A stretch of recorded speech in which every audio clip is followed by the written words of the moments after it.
Hello नमस्कार good morning मेरे प्यारे दोस्तों। आरके ट्यूटोरियल टीचिंग सेंटर में आप सभी का स्वागत है।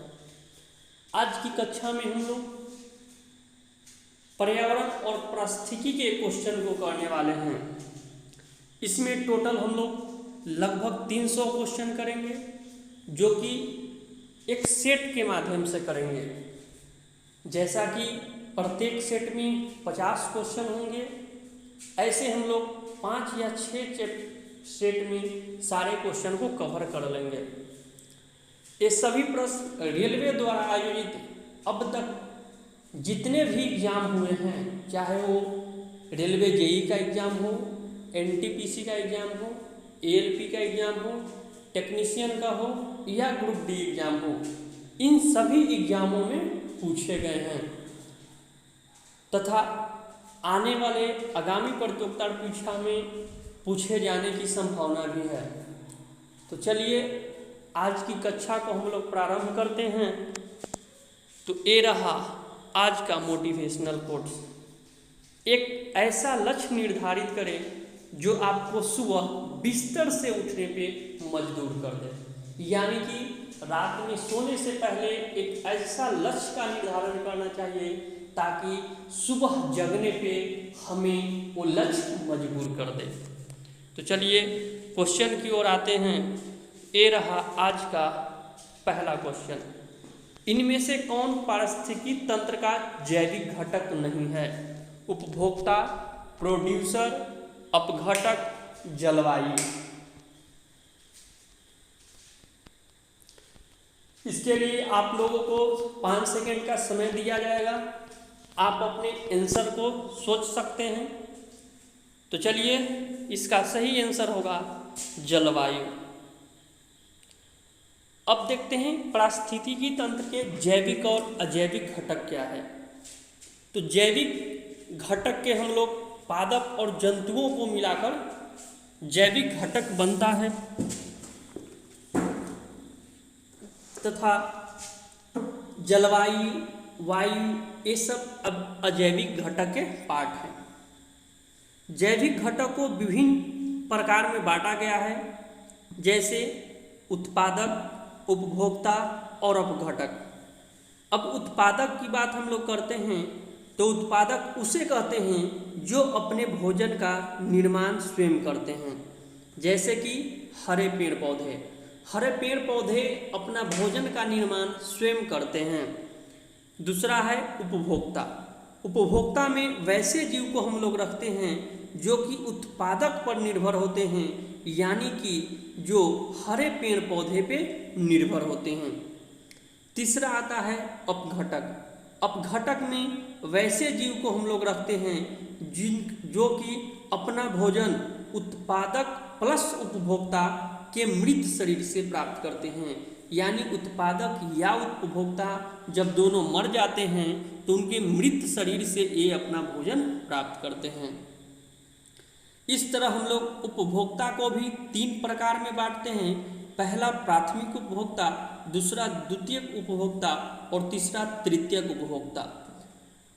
प्राथमिक उपभोक्ता उसे कहते हैं जो कि अपने भोजन का उत्पादन करते हैं। इन्हें शाकाहारी कहते हैं, जैसे गाय, बकरी इत्यादि। द्वितीय उपभोक्ता वैसे उपभोक्ता को बोलते हैं जो कि अपना भोजन प्राथमिक उपभोक्ता से प्राप्त करते हैं, जैसे चूहे का बिल्ली द्वारा भक्षण। मतलब कि चूहा को बिल्ली खाता है, इस प्रकार बिल्ली द्वितीयक उपभोक्ता हो गया। अब तृतीय उपभोक्ता, ये अपना भोजन द्वितीयक उपभोक्ता से प्राप्त करते हैं। यानी तृतीयक उपभोक्ता वैसे उपभोक्ता को कहते हैं जो अपना भोजन द्वितीयक उपभोक्ता से प्राप्त करते हैं। तो ये रहा पारिस्थितिकी तंत्र के बारे में। तो चलिए नेक्स्ट क्वेश्चन की ओर आगे बढ़ते हैं। प्राकृतिक के क्लीनर्स इनमें से कौन है? उत्पादक, कंज्यूमर्स, विघटन या मांसभक्षी। तो इसका सही आंसर होगा विघटक। विघटक को ही हम लोग अपघटक कहते हैं। अपघटक के अंतर्गत सूक्ष्म जीव आते हैं, जैसे जीवाणु, विषाणु, कवक या प्रोटोजोआ शामिल है इनमें। नेक्स्ट क्वेश्चन, निम्न में से कौन सा सर्वाहारी नहीं है? चूहा, चिट्टी, भालू, सांप।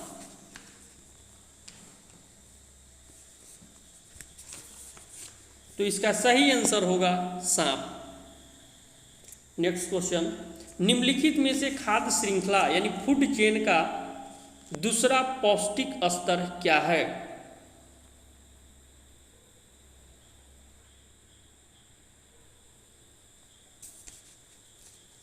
घास, चूहा, सांप, चील। तो इसका सही आंसर होगा चूहा। नेक्स्ट क्वेश्चन, उपयुक्त खाद्य श्रृंखला इनमें से कौन है? मतलब पहले कौन आएगा? उत्पादक, शाकाहारी, मांसाहारी, उत्पादक, मांसाहारी, शाकाहारी, शाकाहारी, मांसाहारी, उत्पादक, शाकाहारी, उत्पादक, मांसाहारी। तो हम लोग जानते हैं कि सबसे पहले उत्पादक आता है, उत्पादक यानी हरे पेड़ पौधे। उसके बाद जो हरे पेड़ पौधे को खाता है उसको शाकाहारी बोलते हैं, शाकाहारी बोलते हैं।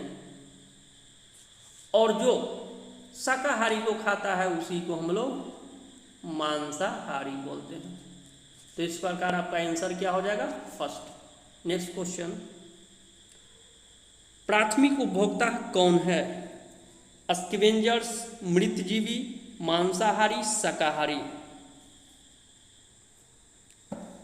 तो प्राथमिक उपभोक्ता को हम लोग शाकाहारी बोलते हैं, जो कि प्राथमिक उपभोक्ता उसे कहते हैं जो हरे पेड़ पौधे को खाते हैं। तो हरे पेड़ पौधे को खाने वाले को क्या बोलते हैं? शाकाहारी। नेक्स्ट क्वेश्चन, मिट्टी के प्रदूषक जो सूक्ष्म जीवों को और पौधे को मारकर खाद्य श्रृंखला और खाद्य वेब को प्रभावित करता है, क्या कहलाते हैं? रोगजनक, नाइट्रोजन ऑक्साइड, कीटनाशक, कृषि अपशिष्ट।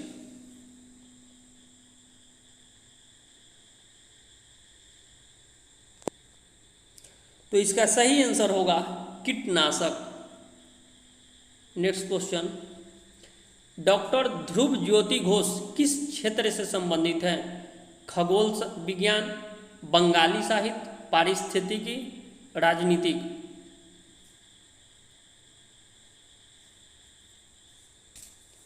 तो ये जो है पारिस्थितिकी से संबंधित हैं। नेक्स्ट क्वेश्चन, एक खाद्य श्रृंखला में इनमें से किसकी आबादी सबसे अधिक होती है?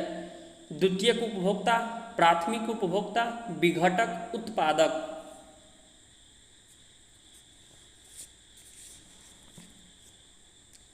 तो इसका सही आंसर होगा उत्पादक। नेक्स्ट क्वेश्चन, खाद्य श्रृंखला में प्राथमिक उपभोक्ता और माध्यमिक उपभोक्ता के बीच अंतर क्या है? ए में है प्राथमिक उपभोक्ता पौधे खाते हैं और अन्य उपभोक्ता माध्यमिक उपभोक्ता पौधे और विघटित पदार्थ खाते हैं। बी में है प्राथमिक उपभोक्ता केवल पौधे खाते हैं, माध्यमिक उपभोक्ता प्राथमिक उपभोक्ता को खाते हैं। सी में है प्राथमिक उपभोक्ता पौधे और विघटित पदार्थ खाते हैं, माध्यमिक उपभोक्ता पौधे और अन्य उपभोक्ता को खाते हैं। डी में है प्राथमिक उपभोक्ता अन्य उपभोक्ताओं को खाते हैं और माध्यमिक उपभोक्ता केवल पौधे खाते हैं। चलिए इसका सही आंसर बताइए, इसका सही आंसर क्या होगा? तो इसका सही आंसर होगा option A. Next question, ecotone का अर्थ क्या है? इकोटोन वो है जहां दो बायोमास मिलते हैं। यह एक कम अस्तित्व वाले प्रजाति का क्षेत्र है, सीमित वनस्पतियों और जीवों वाला क्षेत्र है, या उच्च बायोमास उत्पादन का क्षेत्र है। तो इसका सही आंसर होगा ए। इकोटोन वो है जहां दो बायोमास मिलते हैं। नेक्स्ट क्वेश्चन, पारिस्थितिकी तंत्र की संकल्पना को किसने परिभाषित किया? Arthur Tansley, Evelyn Hutchinson, Raymond Lindeman, Charles Elton.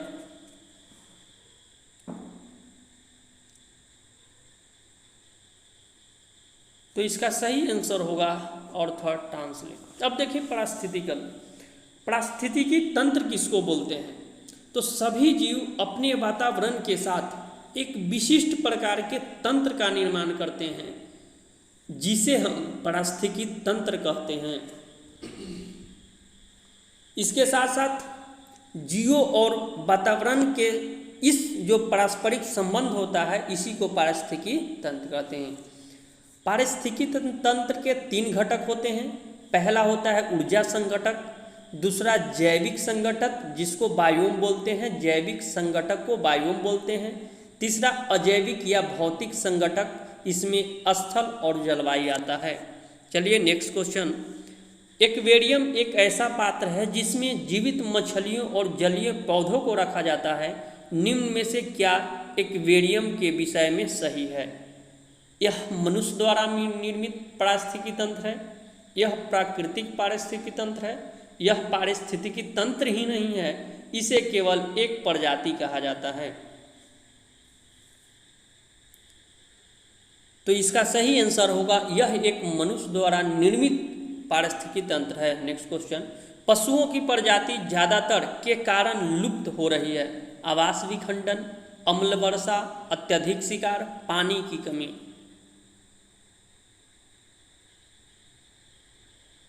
तो इसका सही आंसर होगा आवास विखंडन, मतलब कि आवास विखंडन के कारण ही ज़्यादातर पशुओं की प्रजाति विलुप्त होते जा रहे हैं। Next question. जीवों और पर्यावरण के बीच की अन्योन्य क्रिया के वैज्ञानिक विश्लेषण और अध्ययन को क्या कहते हैं? पारिस्थितिकी, सूक्ष्म जीव विज्ञान, कीट विज्ञान, पक्षी विज्ञान।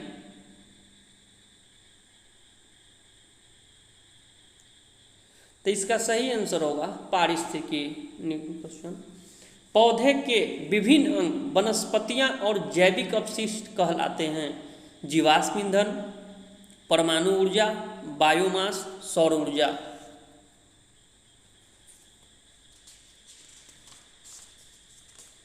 तो इसका सही आंसर होगा बायोमास।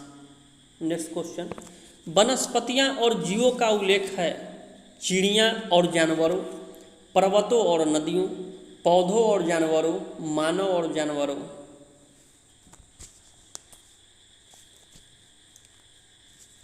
तो इसका सही आंसर होगा पौधों और जानवरों। Next question.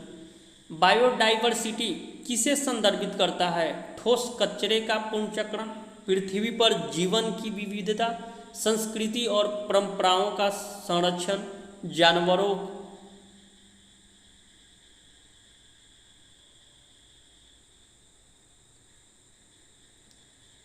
चलिए इसका सही आंसर बताइए। तो इसका सही आंसर होगा पृथ्वी पर जीवों की विविधता। Next question.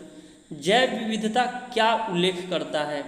किसी क्षेत्र के संपूर्ण प्रजातियों को, किसी क्षेत्र के संपूर्ण पारिस्थितिकी को, किसी क्षेत्र के संपूर्ण जीन्स को, या उपरोक्त सभी। तो इसका सही आंसर होगा किसी क्षेत्र के संपूर्ण प्रजाति को। Next question. बायोलॉजिकल हॉटस्पॉट की मुख्य विशेषता निम्नलिखित में से क्या है? स्थानीय फूलों के पौधे और उनमें जड़ें खतरे, वनस्पतियां और जीव की विविधता, कुछ प्रजातियों की फिलहाल विलुप्तता की स्थिति, विविध जीन कुंड की उपलब्धि।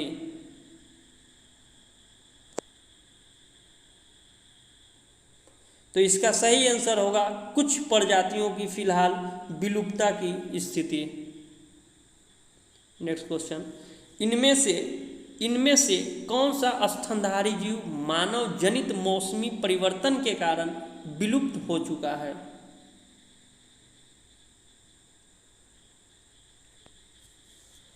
तो इसका सही आंसर होगा Bramble Cay melomys. Next question. Red data book जिसे लाल सूची भी कहते हैं क्या है? सबसे प्रदूषित विश्व के सूचीबद्ध रिकॉर्ड, भूकंप संवेदी क्षेत्र का सूचीबद्ध रिकॉर्ड, विश्व के सूखाग्रस्त से क्षेत्रों का सूचीबद्ध रिकॉर्ड, या संकटग्रस्त पशुओं, पेड़ों इत्यादि का विस्तृत दस्तावेज। तो इसका सही आंसर होगा संकटग्रस्त पशुओं, पेड़ों इत्यादि का विस्तृत दस्तावेज। इसको हम लोग इसमें एक गुलाबी पृष्ठ पर दर्शाया जाता है और एक हरे पृष्ठ पर दर्शाया जाता है। गुलाबी पृष्ठ पे हम लोग जो संकटपन्न जीव हैं उनको दर्शाती हैं, तथा हरे पृष्ठ पे हम लोग वैसे जीव जो पर्याप्त संख्या में वृद्धि कर लेते हैं उन्हें दर्शाया जाता है। Next question. निम्नलिखित में से कौन सा कथन असत्य है? मैंग्रोव जैव विविधता को बनाए रखते हैं, मैंग्रोव आम प्रदान करते हैं, मैंग्रोव बाढ़ को रोकते हैं, शहरीकरण के कारण मैंग्रोव नष्ट हो रहे हैं।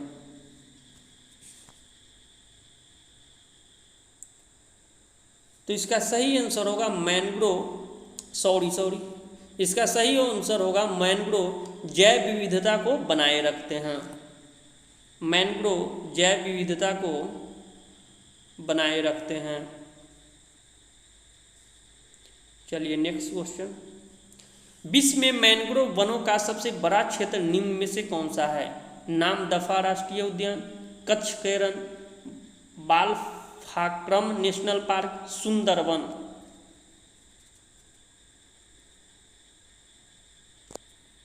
तो इसका सही आंसर होगा सुंदरवन। सुंदरवन जो है वो भारत तथा बांग्लादेश के में स्थित विश्व का सबसे बड़ा नदी डेल्टा है और यहीं पे सबसे ज़्यादा मैंग्रोव वन पाए जाते हैं। नेक्स्ट वन, भारत में निम्नलिखित में से कौन से राज्य में सर्वाधिक क्षेत्र मैंग्रोव के तहत हैं? गुजरात, आंध्र प्रदेश, महाराष्ट्र, पश्चिम बंगाल। तो इसका सही आंसर होगा पश्चिम बंगाल। नेक्स्ट क्वेश्चन, भारत में डैश को आमतौर पर ज्वारीय वन के रूप में जाना जाता है? पर्वतीय जंगलों, शुष्क भूमि, रेगिस्तानी जंगलों, झीलों।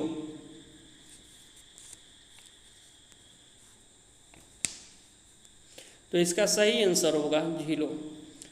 अब देखो ज्वारीय वन, तो इन्हें मैंग्रोव को ही हम लोग ज्वारीय वन या दलदली या डेल्टाई वन भी कहते हैं।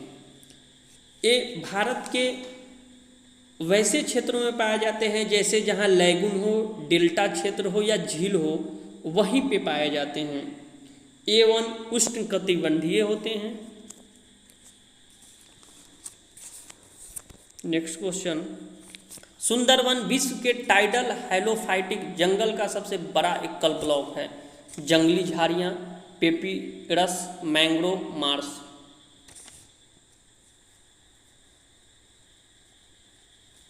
तो इसका सही आंसर होगा मैंग्रोव। मैंग्रोव को हम वैसे पेड़ या पौधे की श्रेणी में रख सकते हैं जो खारे पानी के तटीय क्षेत्रों में पाए जाते हैं।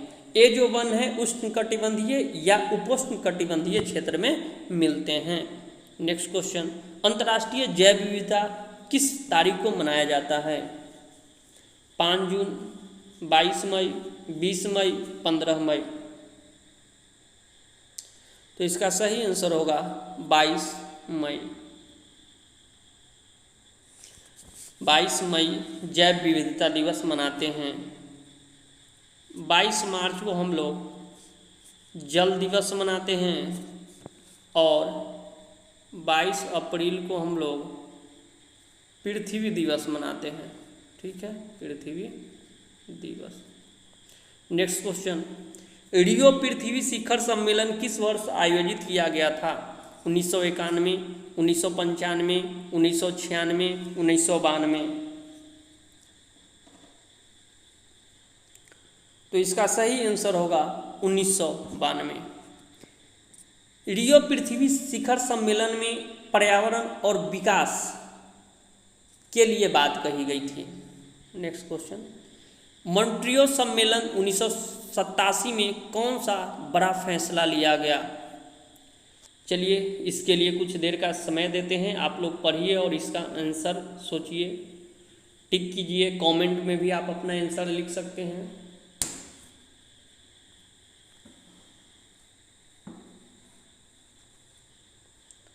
तो इसका सही आंसर हो जाएगा ऑप्शन नंबर ए, विकसित देश 2000 तक पूरी तरह से CFC उत्पादन पर प्रतिबंध लगाए। यानी मॉन्ट्रियल प्रोटोकॉल जो है वह ओजोन के संरक्षण के लिए किया गया था। जो हमारी ओजोन परत है इसके संरक्षण के लिए मॉन्ट्रियल प्रोटोकॉल किया गया था। नेक्स्ट क्वेश्चन, ओजोन अवक्षय पदार्थ के विसर्जन को घटाने से संबंधित विशेष नियंत्रण रणनीतियों के तहत की गई वैश्विक समझौता को क्या कहते हैं? रियो डी जेनेरो सम्मेलन, मॉन्ट्रियल विज्ञापित के द्वारा, क्योटो प्रोटोकॉल के द्वारा या वीना सम्मेलन के द्वारा। तो अभी बताए थे क्या होगा इसका, मॉन्ट्रियल प्रोटोकॉल ओजोन के संरक्षण के लिए आया था। मॉन्ट्रियल प्रोटोकॉल पे जो हस्ताक्षर किया गया था वह 16 सितंबर 1987 को किया गया था, यानी 16 सितंबर 1987 को इस पे हस्ताक्षर किया गया था तथा यह लागू जो हुआ था वह 1 जनवरी 1989 से लागू हो गया था। नेक्स्ट क्वेश्चन, मॉन्ट्रियल संलेख यानी मॉन्ट्रियल प्रोटोकॉल का लक्ष्य है ओजोन अवक्षय तत्वों को कम करना, जैव विविधता का संरक्षण, जल प्रदूषक नियंत्रण, कार्बन डाइऑक्साइड उत्सर्जन पर नियंत्रण।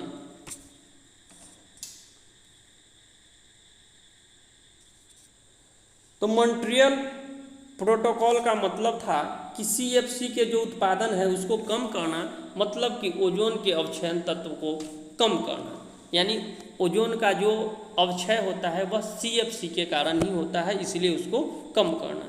नेक्स्ट क्वेश्चन, क्योटो प्रोटोकॉल किस वर्ष में प्रभावी हुआ था? 2005, 1997, 2000, 2002।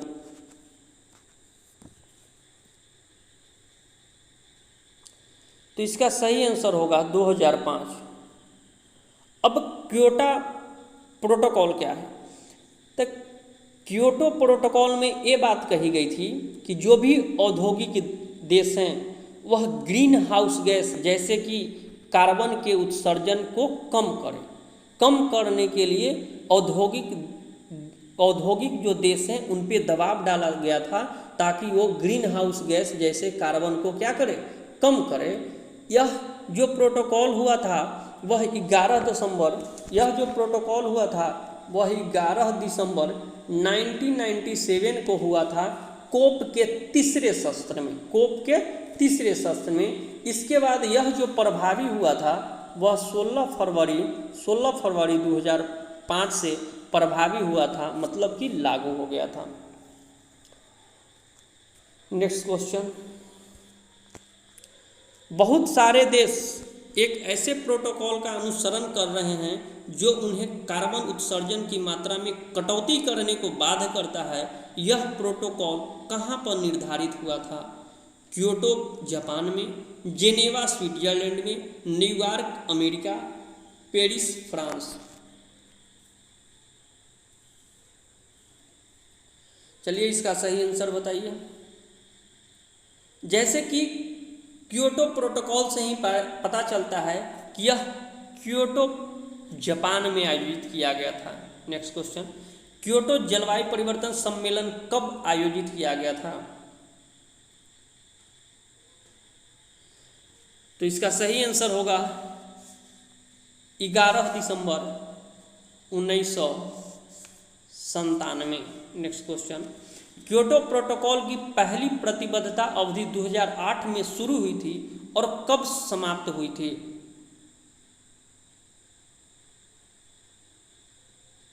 – 2010, 2012, 2011, 2013। तो इसका सही आंसर होगा 2012। नेक्स्ट क्वेश्चन, 2015 के संयुक्त राष्ट्र जलवायु परिवर्तन सम्मेलन में बिल गेट्स ने स्वच्छ ऊर्जा क्रांति में तेजी लाने के लिए किस वैश्विक पहल की घोषणा की थी? Mission green, mission clean, mission Abhinav, mission संरक्षण।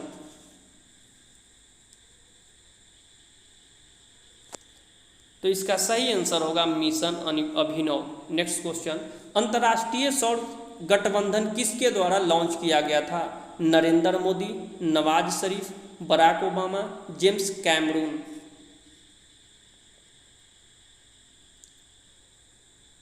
इसका सही आंसर क्या होगा? तो अंतर्राष्ट्रीय सौर संगठन की जो शुरुआत की गई थी यह पेरिस घोषणा पत्र के तहत हुआ था।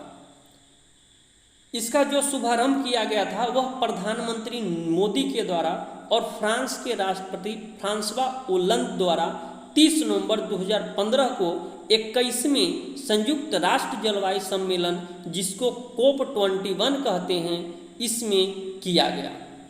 अंतर्राष्ट्रीय सौर संगठन का जो मुख्यालय की अगर हम बात करें यानी इसका जो मुख्यालय होगा,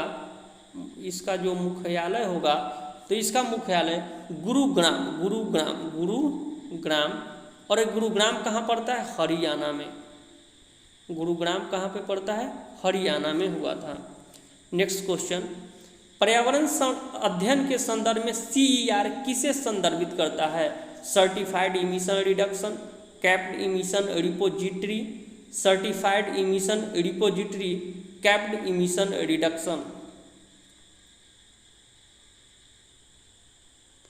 तो इसका सही आंसर होगा सर्टिफाइड इमिशन रिडक्शन। चलिए नेक्स्ट क्वेश्चन, WWF रोशनी कम करते हुए, बंद करते हुए हर वर्ष अर्थ आवर आयोजित करते हैं विश्वव्यापी तापक्रम वृद्धि के बारे में जानकारी दिलाने के लिए। B, अस्थायी विश्व बनाने हेतु वैश्विक समुदाय को प्रोत्साहित करने के लिए। C, बिजली उत्पादन की लागत पर प्रकाश डालने के लिए।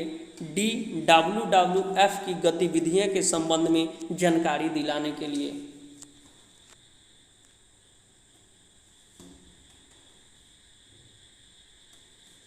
अब इसकी अगर हम बात करते हैं WWF की, तो वैश्विक जलवायु के प्रति जो जागरूकता और ग्लोबल वार्मिंग पर नियंत्रण तथा ऊर्जा बचत के लिए जो है world wide fund for nature की पहल ये थी। ये किसकी पहल थी? World wide fund for nature की। इसे सबसे पहले 2007 में ऑस्ट्रेलिया के सिडनी शहर में मनाया गया था। इसके अंतर्गत हम लोग क्या करते हैं? इसके अंतर्गत हम लोग करते हैं कि 60 मिनट तक लाइट को बंद करते हैं। और ये 60 मिनट कब बंद करते हैं? तो 8:30 से 9:30 बजे रात तक, यानी 8:30 से 9:30 बजे रात, यानी 1 घंटा के लिए हम लोग लाइट को ऑफ करते हैं। इसका जो पहली बार अभिनव किया गया, जो स्टार्ट किया गया था, वह 2009 में किया गया था। तो चलिए इस प्रकार इसका सही आंसर होगा अस्थायी विश्व बनाने हेतु वैश्विक समुदाय को प्रोत्साहित करना।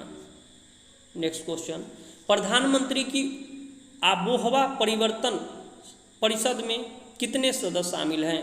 13, 5, 18, 8।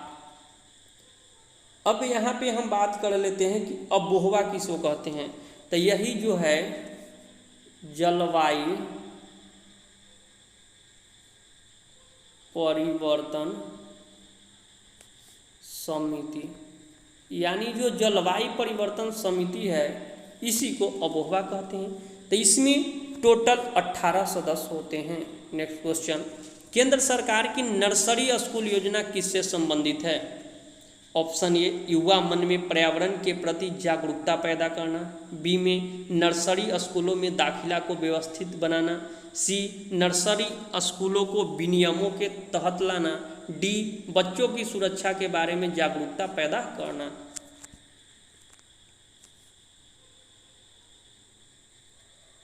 तो इसका सही आंसर होगा युवा जो है, युवाओं लोगों को पर्यावरण के प्रति जागरूकता पैदा करना।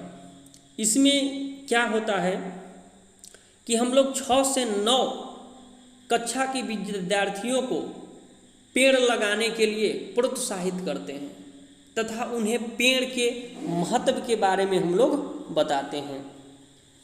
इसकी जो शुभारंभ किया गया था वह केंद्रीय पर्यावरण मंत्री, उस समय केंद्रीय पर्यावरण मंत्री प्रकाश जावड़ेकर के द्वारा स्टार्ट किया गया था। यह योजना जो प्रारंभ की गई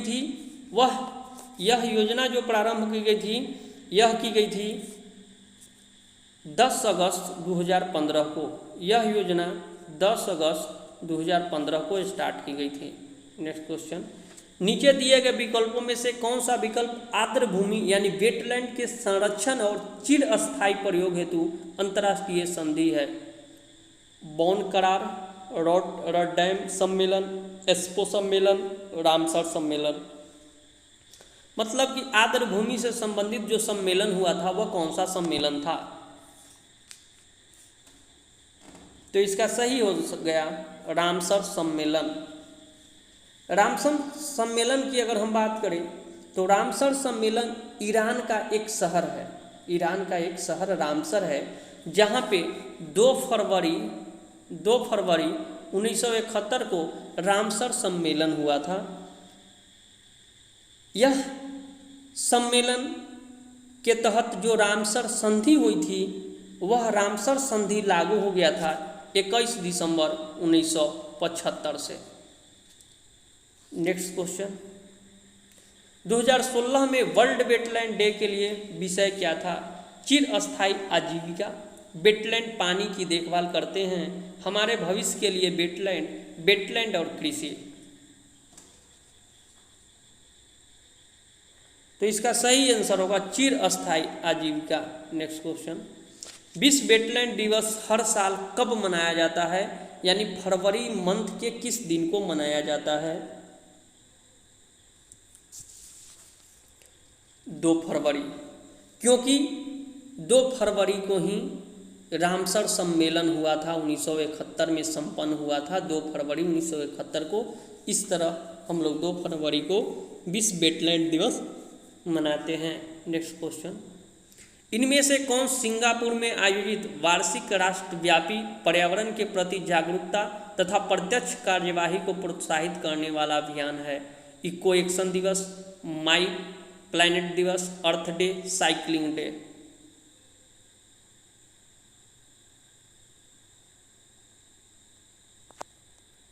तो इसका सही आंसर होगा इको एक्शन दिवस।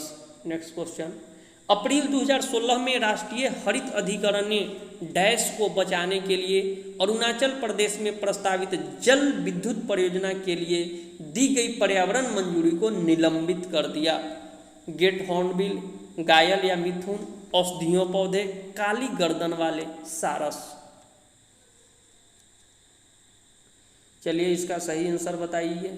ये सभी प्रश्न रेलवे एनटीपीसी ग्रुप डी या एएलपी टेक्नीशियन जेई में पूछे गए थे, जो कि आपके स्क्रीन पे दिखाया हुआ है कब पूछा गया है, किस डेट को, किस शिफ्ट में पूछा गया है। तो चलिए इसका सही आंसर होगा काली गर्दन वाले सारस। नेक्स्ट क्वेश्चन, भारत का पर्यावरण अधिनियम किस वर्ष पारित किया गया? भारत का जो पर्यावरण संरक्षण अधिनियम था वह किस वर्ष पारित किया गया? तो इसका सही आंसर होगा 1986। नेक्स्ट क्वेश्चन, 2015 में संयुक्त राष्ट्र जलवायु परिवर्तन सम्मेलन कहाँ हुआ था?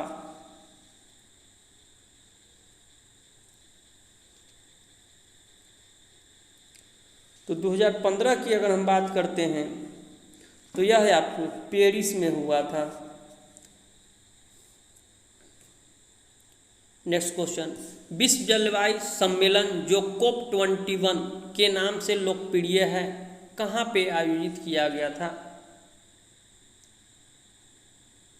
New York, London, Paris, Berlin.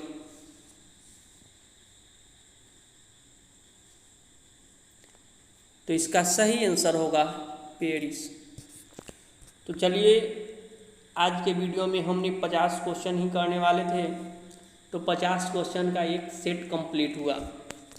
ऐसे ही लगभग 300 के आसपास क्वेश्चन हैं, वे सारे क्वेश्चन 5 या 6 सेट में सारे क्वेश्चन समाप्त कर दिए जाएंगे। तथा इस प्रकार जो आने वाले रेलवे द्वारा आयोजित परीक्षा होंगे या किसी भी प्रकार के परीक्षाएं होंगी, वो सभी परीक्षाओं में इन प्रश्नों को आने की संभावना भी है। अतः इस वीडियो को आप लोग ज़्यादा से ज़्यादा शेयर करें, लाइक करें, सब्सक्राइब करें। अगर किन्हीं को किसी प्रकार का कोई डाउट है, किन्हीं को किसी प्रकार का कोई डाउट है तो कृपया करके वो अपनी राय कमेंट बॉक्स में दे सकते हैं।